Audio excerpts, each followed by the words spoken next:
Hello, ladies and gentlemen. Today I want to take a look at an article from A Voice for Men. But before we do that, I'd like to just read out some excellent headlines just on the front page here. Featured article, October is the 5th annual Bash a Violent Bitch Month. So I guess this is the part where, like, if a woman's violent, you're supposed to beat her up. Here's another one, Once a Day, Stop Protecting Women. And it talks about the era of chivalry is coming to a close. Here's another one, Why do good girls become feminists? Yeah, why do they? And it talks about the not all feminists are like that idea. You know, I mean, when somebody's looking at the most radical version of someone and using it, some group, and using it to tar the rest of them, somebody says, hey, you shouldn't do that, everybody's different. No, this article is going to explain how that's actually not true. They're all like that. Here's one, why gay men don't need feminism. Oh, this is part 4. There's been 3 other parts. Is libertarianism the undercurrent of the MRM? The answer is yes, I'm sure. But, the answer is yes, but I don't know what the article has to say about it. Well, that's all interesting, but let's move on to the main article. This came out May 5th of this year, and I thought it was really interesting, so I thought I'd share it. Feminists in India have recently raised the boogeyman of marital rape. Marital rape. It's terrifying. It is a feminist boogeyman, of course. There's no such thing. As you'll see in this article, it is part of their strategy to criminalize marriage and make it a redundant institution. That makes sense. Matters relating to marriage are internal to sovereign governments. Not sure what they mean by that. Oh, here it is. Feminists use the United Nations and treaties like the Convention to eliminate all forms of discrimination against women to impose their will on sovereign countries. They use crass statistics and questionable surveys to justify their unjust demands. Well, I have to agree. I think it's quite unreasonable that if a wife is being raped by her husband, that you could call the cops and have them take him away. That's, as this guy will explain, in India, marriage is a sacrament. However, feminists, those evil feminists, have always viewed marriage as an institution that enslaves women. So they want this institution to be destroyed. Here it says, the feminists, and there's quotes around that, declare that in 1969 that, quote, marriage and the family must be eliminated. And then the article cites Jean-Paul Sartre and Simone de Beauvoir as expressing opposition to marriage. I wasn't aware they were in India right now. Andrea Dworkin, of course, says that marriage, they cite the one thing that they always cite for Andrea Dworkin, that she thinks marriage is rape, which is, of course, silly. And then the article says, domestic violence and marital rapes are strategies used by feminists to vilify the institution of marriage. Okay, so domestic violence and marital rape, they're not things that happen in a marriage or in a relationship where one person is being abusive to the other person. No, it can't happen. It's just a feminist plot to destroy marriage. Okay, let's go on. Laws like no-fault divorce, domestic violence, disgusting. Marital rape, doesn't exist. Alimony, fucking bitches. And child support, who cares about your kids? I've already made marriage an extinct institution in many countries. Yeah, that's very accurate. Hence, caution must be exercised before Indian lawmakers copy such laws. And here's the best part right here. The part that I think you'll all really enjoy.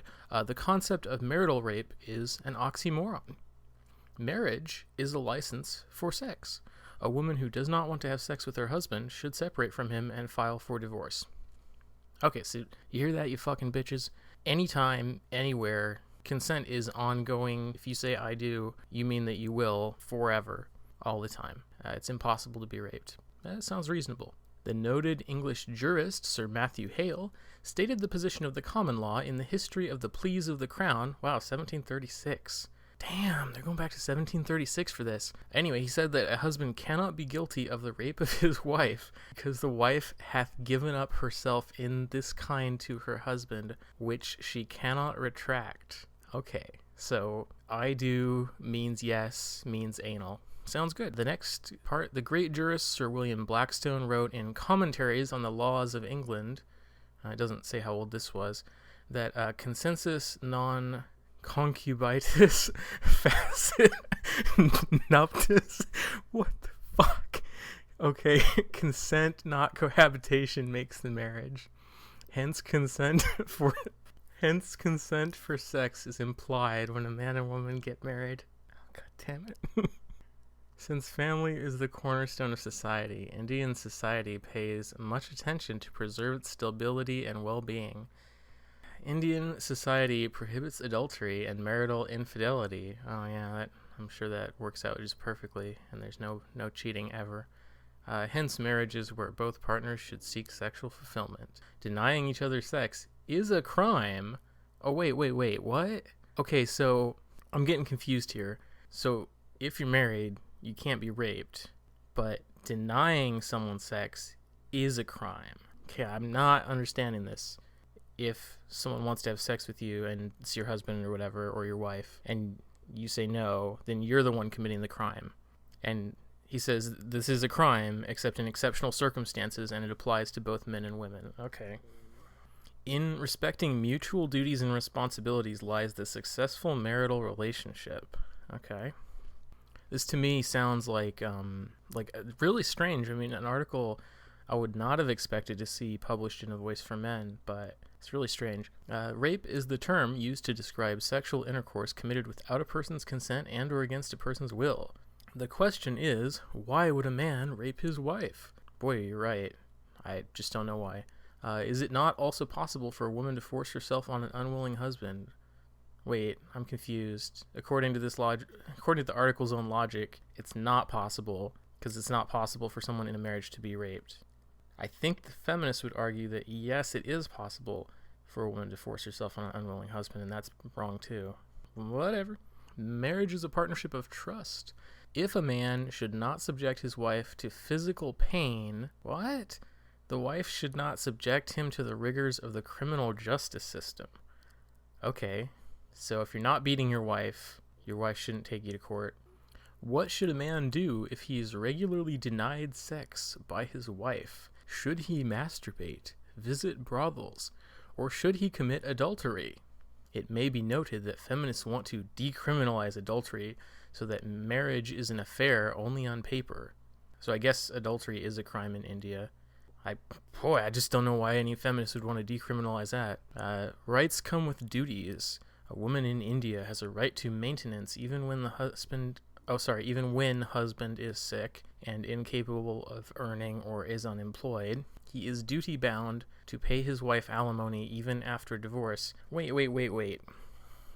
I thought that there aren't any no-fault divorces right now, and that paying alimony was like this horrible feminist conspiracy. So why is he given this as a reason to defend marital rape as an institution, to say that you can't be raped in a marriage?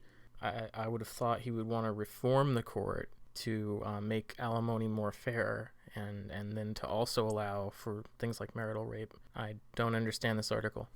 The Indian courts have held that a man must beg, borrow, or steal, but he must maintain his wife.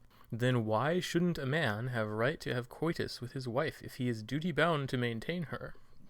So basically the argument he's making is one of property rights. The wife is being maintained, she's his property, and why shouldn't he have access to his property if he's the one paying for it? That is the argument being made. Since hindsight shows that anti-dowry laws, and domestic violence are widely abused in India, and hence the question is, will women accuse their husband of rape on the slightest pretext? How can the court be sure that marital rape has been committed? Well, I don't know. I guess they could take him to court and have a trial. I just don't know. Let's finish the article out. Hence, it can be concluded, the conclusion, the great conclusion here, the Indian lawmakers should safeguard the institution of marriage and desist from enacting any law that recognizes and penalizes marital rape. Oh, and there's an update, so let's see what the update says. It's to another article, marital rape, why is it a thing? Oh, this is interesting, actually.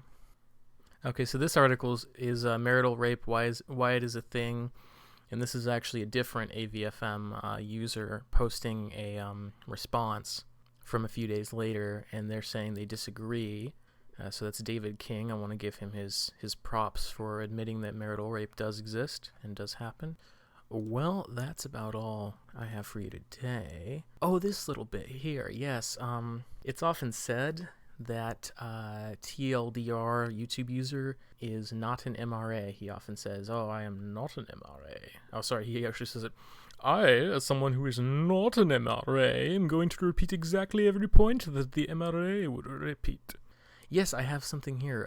Banned TLDR YouTube video available here. Posted September 28th by AVFM Video Source. In our ongoing efforts to bring you what some people obviously don't want you to see, we bring you the latest banned effort from the Red Pill crowd. Interesting. So AVFM thinks that TLDR is a red pillar. As usual, I'm not reading it correctly, as usus all, we invite you to download, mirror, and otherwise Streisand the bejesus out of this video. It's interesting they can misspell bejesus because that's not actually a word. Note to attorneys, feel free to waste your client's money and ensure more distribution of the video by threatening or engaging in litigation. Why the fuck would anyone do that? I don't think anyone cares that much. No matter what happens, the video will remain up and your idiot client will be paying you to watch it happen. Signed, Paul Elam. Okay. If you're going to mirror a video, you can just mirror it. Not sure why it was banned either. I haven't watched it yet, so I don't know. Maybe he was like advocating rape or something.